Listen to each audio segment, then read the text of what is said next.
teman-teman, kami dari kelompok 4 akan menjelaskan materi mengenai manajemen modal kerja. Apa itu manajemen modal kerja? Manajemen modal kerja adalah proses pengelola sumber daya keuangan perusahaan untuk menjalankan operasional sehari-hari. Dan pengertian modal kerja adalah kebutuhan perusahaan untuk melunasi kewajiban jangka pendek dari harta lancar perusahaan, dana yang disiapkan untuk membiayai operasional perusahaan. Konsep modal kerja. Yang pertama, konsep kuantitatif gross working capital. Konsep kuantitatif modal kerja berkaitan dengan perhitungan dan pengelolaan angka-angka yang terkait dengan aset lancar dan kewajiban lancar. Yang kedua, konsep kualitatif net working capital. Konsep kualitatif modal kerja lebih berfokus pada kualitas aset lancar dan kewajiban lancar. Dan yang terakhir, konsep fungsional. Konsep fungsional mendasarkan pada fungsi dana yang digunakan untuk memperoleh pendapatan.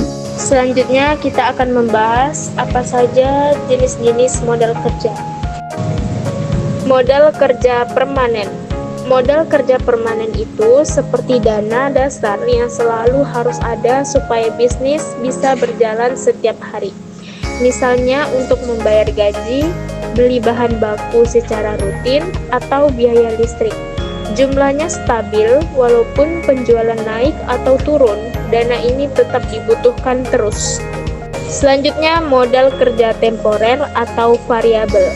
Modal kerja temporer ini berbeda karena cuma dibutuhkan saat kondisi tertentu. Contohnya seperti ada promo besar atau menjelang hari raya. Permintaan naik, jadi perusahaan butuh dana tambahan untuk memproduksi atau stok barang lebih banyak. Tapi setelah itu, dana ini tidak bisa dipakai terus. Modal kerja neto. Modal kerja neto ini sangat penting. Kenapa? Karena menunjukkan apakah perusahaan bisa menutup utang jangka pendek menggunakan aset yang cepat dicairkan. Jikalau hasilnya positif, itu artinya kondisi keuangan aman. Tapi, jika negatif, bisa jadi perusahaan kesulitan membayar kewajiban jangka pendek. Dan yang terakhir, modal kerja bruto. Modal kerja bruto ini menghitung semua aset lancar yang dimiliki perusahaan. Jadi, semua kas, piutang, dan stok barang dijumlahkan, tapi belum dikurangi utang. Tujuannya adalah untuk melihat berapa banyak dana lancar yang tersedia untuk menjalankan kegiatan bisnis sehari-hari. Selanjutnya ada siklus arus kas. Kita akan membahas periode persediaan. Periode persediaan adalah waktu rata-rata yang diperlukan perusahaan untuk mengubah bahan baku menjadi produk jadi dan menjualnya. Lalu periode piutang adalah waktu rata-rata yang dibutuhkan untuk mengumpulkan pembayaran dari pelanggan setelah penjualan dilakukan. Periode utang adalah waktu rata-rata yang diberikan perusahaan oleh pemasok untuk membayar pembelian bahan baku. Rumus siklus kas. Siklus modal kerja dihitung dengan rumus berikut. Arus konversi kas sama dengan periode persediaan tambah periode penagihan utang dikurang periode penangguhan utang, di mana periode konversi persediaan atau inventory conversion period dengan rumus periode konversi persediaan sama dengan persediaan rata-rata dibagi HPP 360. Periode penagihan piutang atau receive collection period dengan rumus piutang rata-rata dibagi penjualan kredit 360.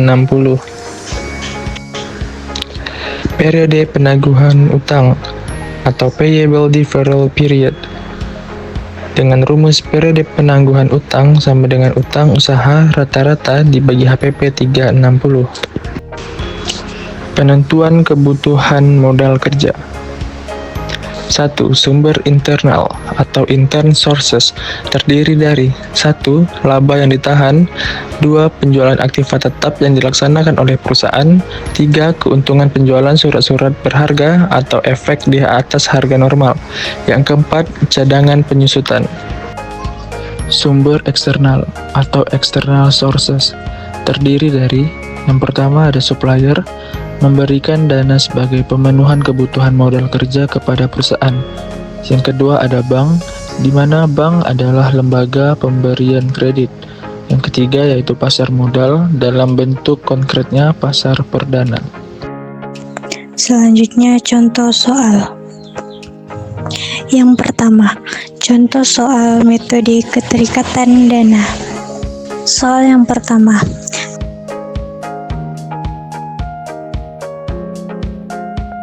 kita harus mencari keterikatan dana atau modal kerja. Pada soal, lamanya bahan baku disimpan 7 hari, lamanya proses produksi 3 hari, lamanya barang jadi disimpan 10 hari, lamanya piutang tertagih 30 hari. Jadi, total semuanya ada 50 hari. Selanjutnya, kebutuhan kas per hari. Pertama, bahan baku 1.200 dikali 1,5 dikali Rp2.000. Hasilnya Rp3.600.000. Untuk 1.200 ini adalah jumlah produk yang akan diproduksi dalam satu hari. 1,5 yaitu bahan baku yang digunakan untuk satu produk. 2.000 adalah harga bahan baku per kilonya. Tenaga kerja 1.200 dikali 2.500, hasilnya Rp3 juta. Pemasaran 15 juta dibagi 30, hasilnya Rp500.000. Administrasi dan umum 12 juta dibagi 30, hasilnya Rp400.000. Lain-lain 9 juta dibagi 30, hasilnya Rp300.000. Jadi total semuanya Rp7.800.000. Yang terakhir, menghitung modal kerjanya. 50 hari dikali kebutuhan kas per harinya Rp7.800.000 ditambah kas Rp10 juta. Jadi modal kerja yang diperlukan sebesar Rp400 juta. Contoh yang kedua yaitu metode perputaran modal kerja. Untuk menentukan kebutuhan modal kerja, kita memerlukan beberapa langkah, yaitu yang pertama, menghitung perputaran unsur-unsur modal kerja. Yang kedua, menghitung periode perputaran unsur-unsur modal kerja, kemudian menjumlahkannya. Yang ketiga, menghitung perputaran modal kerja keseluruhan. Yang keempat, menghitung modal kerja yang dibutuhkan. Berikut adalah neraca pada PT Zahra Angkasa Fata Morgana. Dan ini adalah laporan laba rugi pada PT Zahra Angkasa Fata Morgana. Kita masuk ke langkah pertama, yaitu menghitung perputaran kas. Rumusnya penjualan dibagi kas. Untuk penjualannya ada Rp1.240.000.000 dibagi Rp34.250.000, 36 kali. Yang kedua, perputaran surat berharga Rp1.240.000.000 dibagi Rp50 juta, 25 kali. Yang ketiga, perputaran piutang Rp1.240.000.000 dibagi Rp112.400.000, hanya 11 kali. 4. Perputaran persediaan Rp1.240.000.000 dibagi Rp145.200.000, hasilnya 9 kali. Langkah kedua, periode perputaran kas. 360 hari yaitu 1 tahun dibagi hasil langkah pertama yaitu 36 sama dengan 10 hari. Yang kedua, periode perputaran surat berharga 360 hari dibagi 25 sama dengan 14 hari. Yang ketiga, periode perputaran piutang 360 hari dibagi 11 hasilnya 33 hari. Periode perputaran persediaan yaitu 360 hari dibagi 9 hasilnya 40 hari. Jadi dijumlahkan semuanya 97 hari.